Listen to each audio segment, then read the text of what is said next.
Assalamualaikum warahmatullahi wabarakatuh. Alhamdulillah, kita bertemu lagi di kelas saya evaluasi pembelajaran. Dan alhamdulillah pada kesempatan kali ini kita akan membahas tentang pembuatan soal HOTS, ya. Sebagaimana yang telah kita ketahui bersama bahwa di pertemuan sebelumnya kita sudah membahas beberapa materi. Yang 2 minggu yang lalu kita membahas tentang 3 macam penilaian sebagaimana amanah yang sudah ditetapkan dalam Permendikbud tentang penilaian pembelajaran baik di tingkat sekolah dasar maupun sekolah menengah pertama dan sekolah menengah atas, di mana terdapat 3 macam penilaian: penilaian sikap, penilaian pengetahuan, dan penilaian keterampilan. Walaupun di sini yang pertama adalah penilaian sikap, tetapi penilaian sikap ini nanti bisa mampu untuk mengukur 2 kompetensi inti, yaitu kompetensi inti pertama dan kompetensi inti yang kedua. Oke, saya juga telah mengupload materi saya di LMS terkait dengan panduan penyusunan soal HOTS yang dikeluarkan oleh Kemendikbud. Jadi nanti tolong teman-teman mahasiswa bisa membacanya sehingga nanti akan mudah dicerna oleh teman-teman. Di samping itu juga dalam modul yang sudah panduan yang sudah dikeluarkan oleh pemerintah tersebut yang saya upload di LMS juga memuat materi-materi kita di pertemuan-pertemuan sebelumnya, ya. Jadi tolong nanti dipahami. Oke, pada kesempatan kali ini kita akan membahas tentang pengembangan soal HOTS, ya. Oke, jadi nanti harapannya setelah mengikuti perkuliahan saya di pertemuan ini, nanti teman-teman mahasiswa bisa meningkat pemahamannya tentang konsep penyusunan soal HOTS, ya, dan juga mampu menyusun soal HOTS, ya. Ada 2 hal di sini, ya. Pertanyaannya muncul, kenapa asesmen penilaian di Indonesia diarahkan ke model penilaian HOTS. HOTS itu adalah High Order Thinking Skill, keahlian berpikir tingkat tinggi, ya. Sebelumnya pada kurikulum sebelumnya tidak pernah diarahkan kepada penilaian yang menghendaki peserta didik untuk berpikir tingkat tinggi, ya.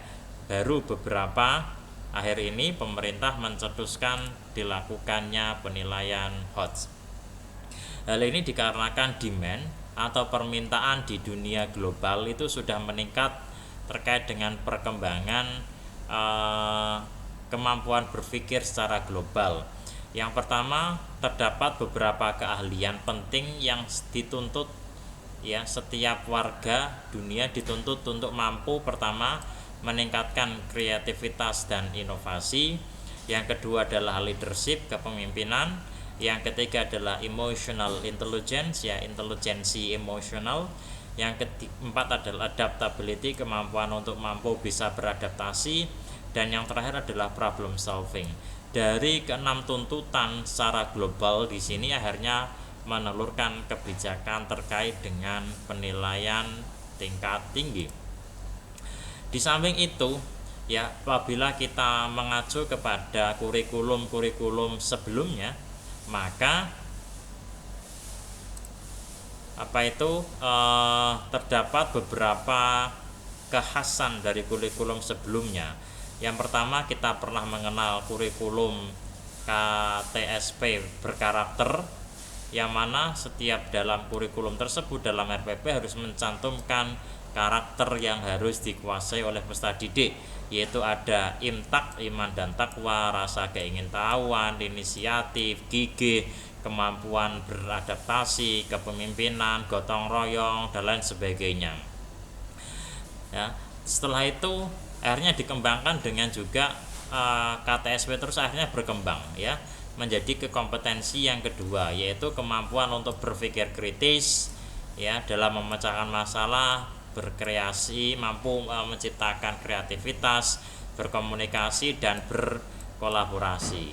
Akan tetapi ya pencapaian pendidikan, peningkatan karakter, peningkatan kompetensi tetapi tidak diimbangi dengan literasi dasar ya, yang mana literasi dasar itu baca, tulis, berhitung, literasi sains, literasi informasi, literasi teknologi dan lain sebagainya ternyata tidak diimbangi dengan seperti itu.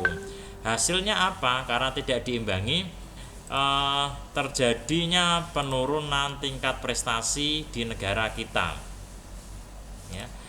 Penurunan ya, ini dia negara kita, negara Indonesia ternyata masih jauh dibandingkan dengan negara-negara yang lain. Ya, ini adalah nilai peringkat yang berdasarkan penilaian yang dilakukan oleh program ya, saya lupa kepanjangannya, tapi dilakukan oleh PISA pada tahun 2015 kalau tidak salah. Ya, karena nilainya di negara nilai peserta didik untuk literasi dasar rendah, maka perlu dikembangkan kecakapan hidup di abad 21. Kecakapan hidup di abad 21 mencakup beberapa hal. Yang pertama adalah learning and innovation skill ya, keahlian untuk belajar dan berinovasi. Ini akan menelurkan critical thinking, menelurkan critical thinking itu berpikir kritis, menimbulkan kreativitas, berkomunikasi dan juga berkolaborasi. Setelah itu juga life and life careers ya, ini ya. Keahlian untuk hidup dan meniti karir ya, yang mana ada namanya flexibility, ada inisiatif, ada inovatif dan lain sebagainya. Dan yang ketiga yang tak kalah penting kecakapan hidup di abad 21 adalah adanya media informasi ya, ITC literacy and digitalized media. Sehingga pada abad ke-21 peserta didik dituntut untuk mengetahui, dituntut untuk bisa melakukan, dituntut untuk menjadi apa yang diharapkan dan mampu dituntut untuk hidup bersama-sama. Atas dasar itulah maka dicetuskannya namanya penilaian HOTS ya, High Order Thinking Skills. Oke, terkait dengan penilaian tingkat tinggi tersebut itu apabila kita merujuk kepada dimensi proses berpikir, yang mana kiblat kita itu selalu kepada guru besar namanya Bloom ya, bahwa Bloom itu mencetuskan ada 3 domain dalam peserta didik ya, domain afektif, domain pengetahuan kognitif dan domain psikomotorik keterampilan. Dalam 3 domain itu mempunyai level yang berbeda-beda. Ya, levelnya jadi Bloom itu mengeluarkan 2 kaul, 2 pendapat. Pendapat terdahulu, pendapat kuno namanya adalah kaul kodim, dan pendapat yang kedua yang baru kaul jadid. Kalau dalam pendapat yang lama Bloom itu ada beberapa perbedaan khususnya untuk yang di dimensi kognitif ya, ada yang dibalik dalam dimensi kognitif ya. Tetapi kita nanti di penilaian tingkat tinggi ini kita pemerintah mengacunya jelas kepada pendapat yang baru ya. Ini dia pendapatnya. Yang pertama, proses kognitif itu dibagi menjadi 6 tingkat ya menurutnya Bloom. Yang paling rendah adalah mengingat ya. Kalau mengingat berarti C1, itu peserta didik hanya mengambil pengetahuan yang relevan dari ingatan, yang penting ingat saja. Ya, yang kedua level yang agak naik sedikit itu adalah memahami. Ya, memahami itu berarti membangun arti dari proses pembelajaran, termasuk juga mampu mengkomunikasikan arti tersebut secara lisan, tertulis, maupun menarik kesimpulan dari gambar, tabel, dan lain sebagainya. Itu masuk ke dalam kategori proses kognitif C2 yaitu memahami. Level di atasnya C3 itu berupa menerapkan. Menerapkan berarti apa itu? Yaitu melakukan atau menggunakan prosedur di dalam situasi yang tidak biasa. Ya. Level yang selanjutnya C4 adalah menganalisis.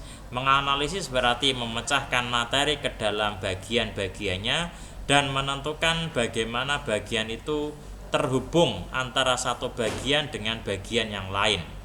Yang C kelima adalah menilai, yaitu membuat pertimbangan berdasarkan kriteria-kriteria tertentu. Ya, yang terakhir adalah mengkreasi. Bahasa singkatnya mengkreasi itu diartikan dengan membuat.